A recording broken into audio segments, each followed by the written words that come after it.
Hello and welcome back, everyone, to Legacy of the Duelist Link Evolution on Rocket Rabbit Commentaries. And in this episode, we'll be finishing up the end of Season 1 of Zeal as we start to go into Season 2 of Zeal. And then we'll actually get to show off, how the game actually changes slightly when you don't have everything unlocked. Because despite the fact that I was doing most of this game as New Game Plus, not all of it. I had not played through Zeal, Arc V, or Vrains when I had started recording this. So, hey, Dr. Faker. Yeah, he just turns into Aporia. Doctor. I don't know why he turns into Aporia, but he turns into fucking Aporia. Like, supposedly, he's using his body to fuel the Infinity Cannon underneath the stadium, but that makes even less sense.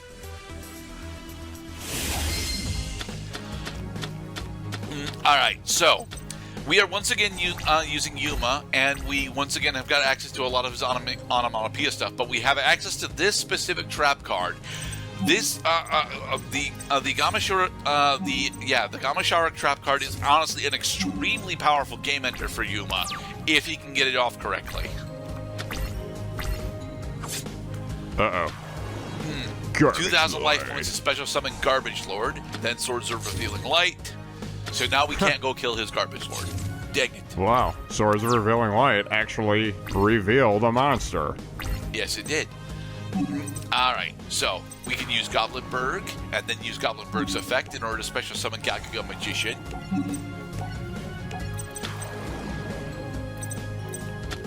Alright, so let's see. What do we have access to this time? We still have Utopia, Utopia Ray, Terabyte, Shadow Armor, Baby Tiragon, which we'll never go into again. Alright, so I guess we're going into Cowboy? Yeah, we're going into Cowboy. Fucking love Cowboy so much. Cowboy. This is me going into Cowboy way too early, but I don't care. He's not attacking me right now, so we can use Cowboy to our heart's content. What Faker is actually trying to do here, which is something that he won't actually be able to do because it's extremely difficult to successfully pull off, is he's trying to get out number C9, a Heart Earth Dragon, and that one of the big issues of why it's so difficult to bring out is because you need 3.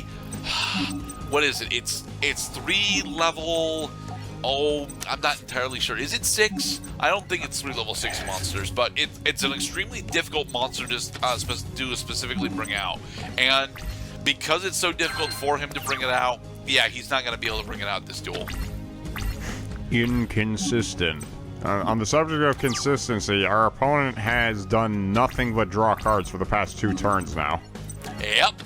This is one of the problems that the Heart Earth deck actually ran into. It was a very powerful OTK when it went off, but it required so much stalling setup in order to try to go off that anything that actually had decent spell and trap removal, which Yuma does not, again, yeah.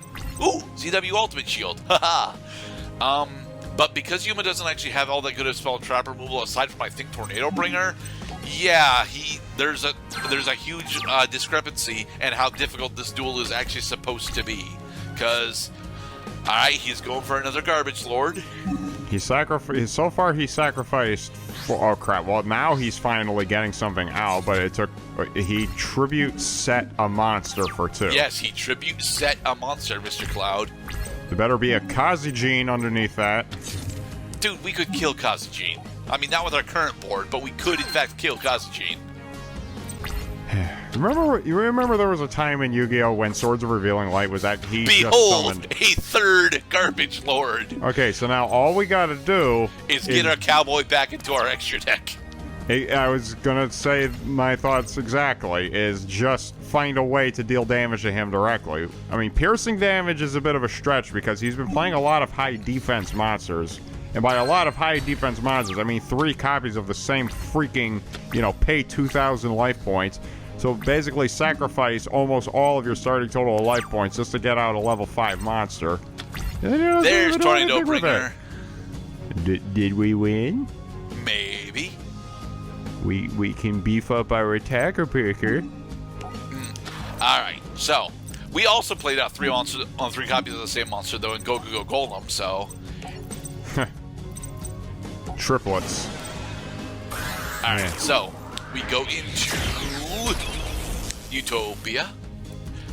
We don't have enough spell and trap card zones actually to equip all 3 of our Zeal weapons, which kind of sucks, but we can equip 2 of them. Yeah, I see you put Utopia in that weird zone that I'm not even sure what the zone is. That is an extra monster. That is an extra deck monster zone, Mr. Cloud. So only extra deck monsters can go in that zone. Yep. So you can have 5 monsters in your monster card zones and 1 monster in your extra deck monster zone. No. Damn. Anyway, the monster that he tribute set was Big Whale. If he had successfully tribute summoned it, then he would have been able to get out all the garbage lords that he sacked for it, and maybe even have done something. But he didn't do anything. So now we're just going to run over the rest of his life points because the 3 traps that he has back there don't work against our Utopia with Tornado Bringer.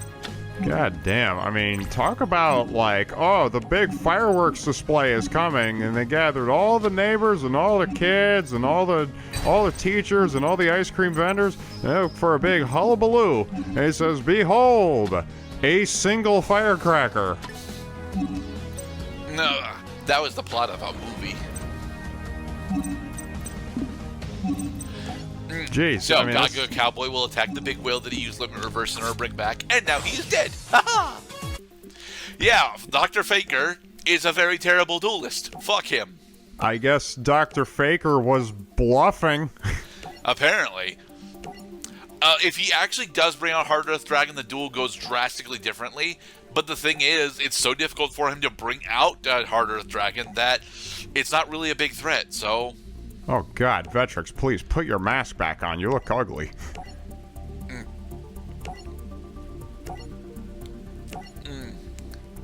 Bye, Vetrix is a possessed person. Yay, we got Heart Earth, we got Garbage Ogre, and Inferno Reckless Summon. Anyway, on to Season 2, where we have to actually start dealing with the fact that Astral is in fact an interdimensional alien. Hey, Dunman. Welcome to the world where people have no mouths. Yes, as Annotations Grid mentions, these are the Barian Warriors. They eat up the rest of the fucking story. And they are bad at their jobs. Very bad at their jobs. What they are trying to do here specifically is infiltrate Earth and figure out what the fuck is happening between the Barian and Astral conflict. And they're supposed to be very specifically doing it subversively. And then they go after the number hunters and show them and end up showing off their actual forms because they are stupid. Hey Girog. Hey Alito. I'm gonna get those numbers, but first I have to beat them in a duel in order to get them. Oh, and also, every time that the human deals with a Barian warrior, he has to go into Zeal in order to survive the Barian space field. It's kind of weird. I'm gonna say, like, these kids have suddenly become like Mighty Morphin Power Rangers. I believe that was one of the original intents, especially when it ends up happening with Shark. But so Alito here actually has arguably the best archetype among the Barian warriors. So much so to the point where I would go so far as to say that his is the only archetype that on its own was actually meta for a while. I'm waiting for him to summon out a monster so I can go into it because I actually really like this archetype. Well, it's definitely... Behold the Batland Boxers! All right, these fucking guys. Oh, come on, dude. The Batland Boxers were a really fun fucking archetype, specifically because Lead Yoke was absurdly broken. But still, man. Come on, put them up, put them up. Gotta go Bolt in order to kill a face down. And then bring out Gaga Girl.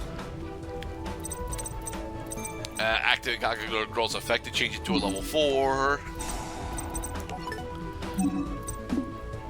Then we can Ixie summon into Utopia, and because we're using Gaga Girl, Utopia gains attack points. Level modulation becomes an extremely important part of the Gagaga stuff, which is why from here on out, Yuma's deck is back to being pretty bad.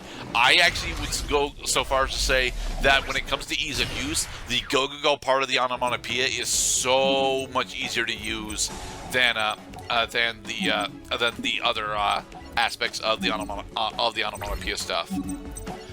They've really been pushing the. I say they've been making it easy to get Utopia with the level modulation, particularly in the interest of getting out these increasingly common equip cards that apparently can only be attached to Utopia. Yeah, that's one of the bigger problems that Yuma's deck ends up running into, though, because the Zeal weapons, despite how powerful they are, they require Utopia to be on the field in order to go into them. And you wouldn't think that would be an issue, but there are hands, and there are plenty of them, where Yuma will just have 4 Zeal weapons and no monsters. Big problem. Very big problem. My hand's full of spell cards. Thankfully, because we have a monster that is bigger than Lead Yoke, we actually have what is game effectively on the field. We just got to finish grinding out Elito's monsters in order to, actually finish it off. Yes, because as powerful as Utopia is right now with his real big swinging dinging 3,800 attack point total, he's still just one monster. Yeah. And no, we can't normal summon our Kage Takage. I wish we could normal summon Kage Takage, but he very specifically is a rank 4 laddering piece, so he can't be normal summoned or set. Blech.